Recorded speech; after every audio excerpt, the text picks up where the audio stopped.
Hello to all, welcome to my YouTube channel Saurabh Dubey Bio Classes. This video for class 10th student. In this video, we read chapter number 6 Life Process, which is belong to your NCERT book. In this video, we can explain every topic in both mediums, Hindi and English, because many students are belongs to UP board and many students are belong to CBSE board. So I can explain topics both English and Hindi. So let's start.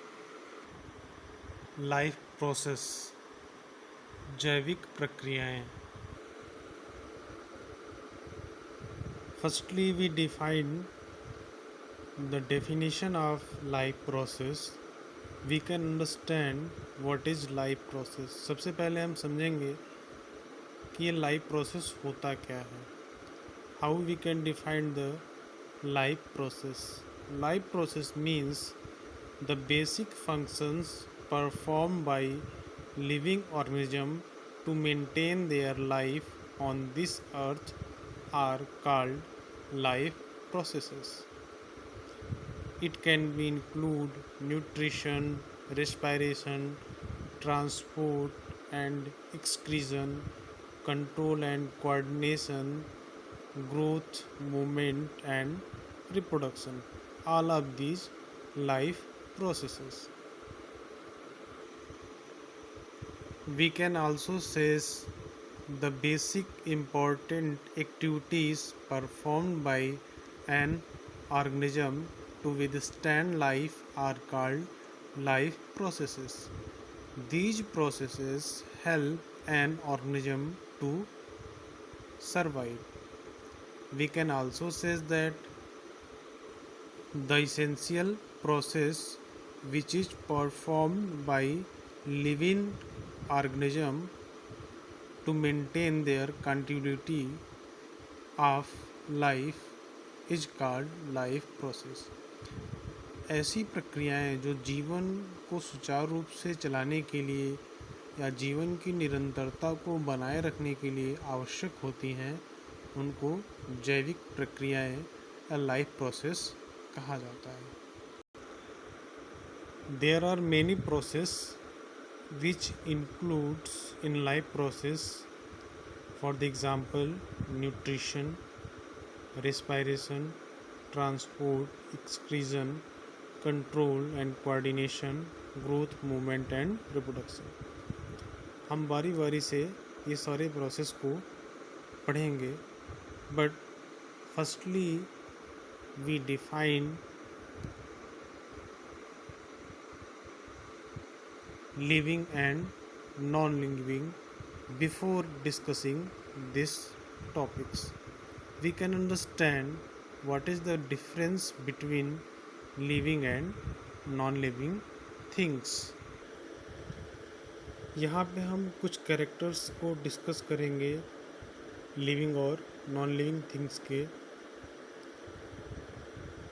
सबसे पहला character है living things में. Living things can move by themselves, but non-living things cannot move by themselves. हम यहाँ पे एक example लेंगे. जैसे मान लीजिए कोई कार है या बाइक है, तो ये क्या है, ये नॉन लिविंग थिंग्स है. ये खुद से मूव नहीं कर सकती. इसको मूव कराने के लिए कोई ड्राइवर चाहिए होगा, बट लिविंग थिंग्स के साथ ऐसा नहीं है. वे खुद से इधर उधर जा सकते हैं. सेकंड कैरेक्टर है living things need food, air and water. जो भी लिविंग्स हैं उनको लाइफ परफॉर्म करने के लिए फूड की रिक्वायरमेंट होती है, एयर चाहिए, वाटर चाहिए. बट नॉन लिविंग के साथ ऐसा कुछ नहीं है। उनको लाइफ परफॉर्म करने के लिए एयर वाटर की रिक्वायरमेंट नहीं होती है। कभी कभी आप क्वेश्चन कर सकते हैं कि कार्स के लिए, बाइक्स के लिए जो रिक्वायर्ड फूड मटेरियल है, मतलब जो उनका ईंधन है, पेट्रोल, डीजल, वो हो सकता है, बट लाइफ सरवाइव करने के लिए एयर और वाटर की रिक्वायरमेंट नॉन लिविंग थिंग्स को नहीं होती है। थर्ड कैरेक्टर है living things can grow but non living things can not grow. जितने भी लिविंग थिंग्स होंगे वो ग्रो करते हैं। For the example, A newly born baby can grow after time of periods। एक छोटा नवजात शिशु धीरे धीरे करके वो ग्रोथ करता है, जैसे टाइम ऑफ पीरियड होता है, बीतता है, वैसे वैसे उसमें शारीरिक वृद्धि होती है। लेकिन ये सारी चीज़ें नॉन लिविंग थिंग्स के साथ परफॉर्म नहीं हो सकती। सपोज दैट आपके पास एक बुक है, पेन है, तो क्या कुछ समय बाद इसकी लंबाई में, इसकी हाइट में, इसके वेट में वृद्धि हो सकती है? नहीं हो सकती। Why? Because it is non living things. Fourth character है living things can respond to change around them, they are sensitive.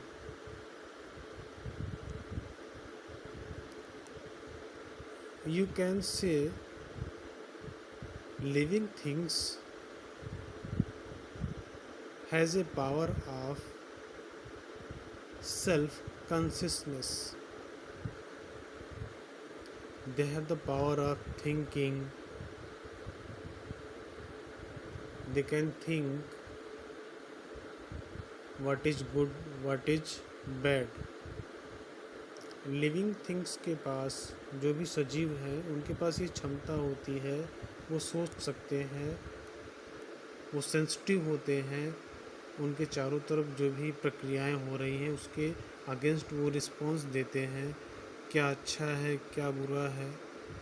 ये सारी चीज़ें लिविंग थिंग्स में ही हो सकती हैं।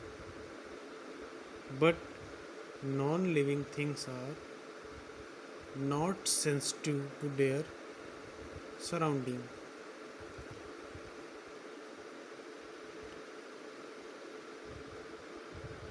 फिफ्थ कैरेक्टर है living things respire. Firstly, we discuss what is respiration.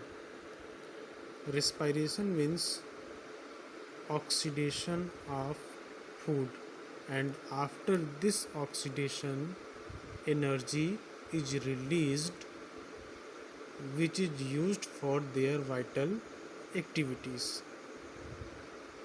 Respiration का मतलब होता है फूड का ऑक्सीडेशन। जो भी फूड हम लोग इंटेक करते हैं आफ्टर डाइजेशन, वो हमारे स्मॉल इंटेस्टाइन में विली के थ्रू एब्जॉर्ब होता है और वहाँ से फिर इसका एसिमिलेशन होता है। ये ग्लूकोज हमारे ब्लड में डिज़ोल्व होकर सर्कुलेटरी सिस्टम के थ्रू बॉडी के एवरी सेल्स तक पहुंचता है, जहां पे ऑक्सीजन से इसका ऑक्सीडेशन होता है और एनर्जी जनरेट होती है। ब्रीदिंग के प्रोसेस में, रिस्पायरेशन के प्रोसेस में ब्रीदिंग इन्वॉल्व होता है। In this process breathing is involve. Breathing का मतलब होता है 1 inhale plus 1 exhale. You can also say that in breathing we take oxygen and release carbon dioxide. Breathing में हम O2 को इंटेक करते हैं और CO2 को रिलीज कर देते हैं एनवायरनमेंट में। तो ब्रीदिंग इंक्लूड होती है रिस्पायरेशन में। रेस्पिरेशन में क्या हुआ? ऑक्सीडेशन के थ्रू, फूड के ऑक्सीडेशन के थ्रू क्या जनरेट हुई? एनर्जी जनरेट होती है। नेक्स्ट कैरेक्टर है living things can excrete. Firstly we discuss what is excretion. Excretion means removal of waste product through body. शरीर के अंदर से विषैले पदार्थों को या जो अनडाइजेस्टेड फूड है, बिना पचा हुआ भोजन है, उसको शरीर से बाहर निकालने की प्रक्रिया को एक्सक्रीजन बोला जाता है.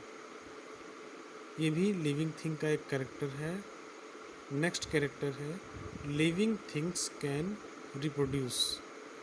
They can have young ones.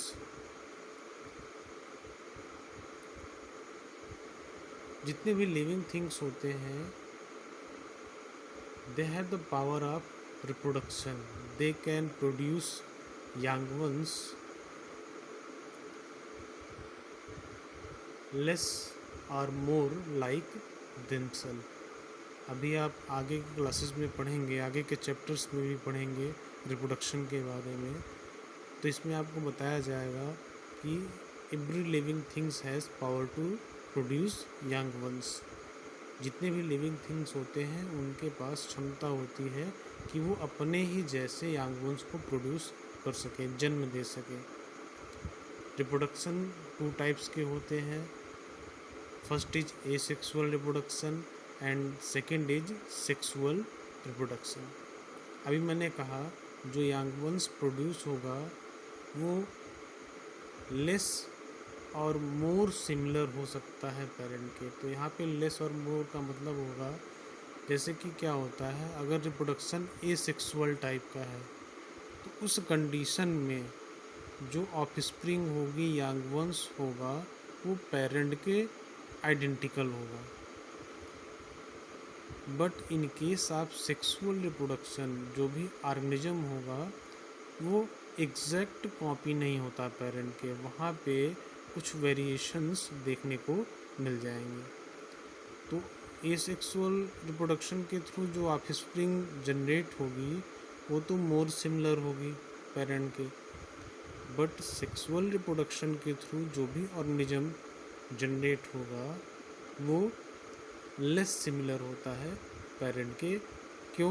क्योंकि वहाँ पे हमको वेरिएशन देखने को मिलते हैं. जो भी गैमेटिक फ्यूजन होता है वो 2 टाइप्स के पेरेंट्स होते हैं. वहाँ पे एक मेल पेरेंट होता है, एक फीमेल पेरेंट होती है. तो दोनों से गैमेट्स आते हैं, फ्यूज होते हैं, तब जाके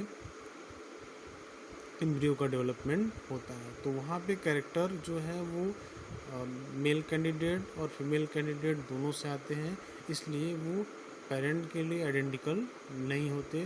कुछ कैरेक्टर हो सकता है कि कुछ कैरेक्टर मदर से मैच करते हो, कुछ कैरेक्टर फादर से मैच करते हो.